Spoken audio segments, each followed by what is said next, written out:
এটি একটি আজব স্কুল ছিল। এখানে সকলেই 16 বছরের নিচের মেয়েরা ছিল, কিন্তু তাদের কাজ এখানে পড়াশোনা করা নয়, বরং তাদের শরীরের এবং ত্বকের যত্ন নেওয়া। তাদের দিকে প্রতিদিন ক্যামেরার সামনে নিজের মুখ ধুতে থাকতে হতো, যতক্ষণ না থামবার জন্য গ্রিন সিগন্যাল পেত। যদি কোনো মেয়ে মুখ ধুতে দেরি করে ফেলতো, তাহলে তাকে কড়া শাস্তি দেওয়া হতো। তাদের দিকে প্রতিদিন একটি করে ভিটামিন পিলস খেতে হতো।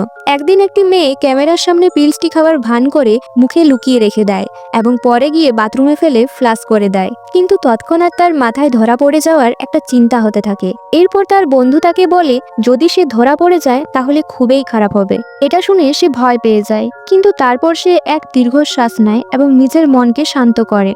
শোবার সময় সে নিজের বন্ধুকে গুড নাইট বলে, কিন্তু কোনো উত্তর আসে না। সোফিয়া নামে একজন উঠে তাকে বলে সে জাগবে না, কারণ সেটি ভিটামিনের বড়ি ছিল না, সেগুলি ঘুমের ওষুধ ছিল। তখনই তারা কারোর পায়ের শব্দ শুনতে পায়। সোফিয়া নিজের বিছানায় ঘুমিয়ে যাওয়ার নাটক করে। স্কুলের গার্ডসরা সেখানে এসে তাকে তুলে নিয়ে চলে যায়। পার্ট 2 দেখার জন্য চ্যানেলটিকে সাবস্ক্রাইব করে দাও।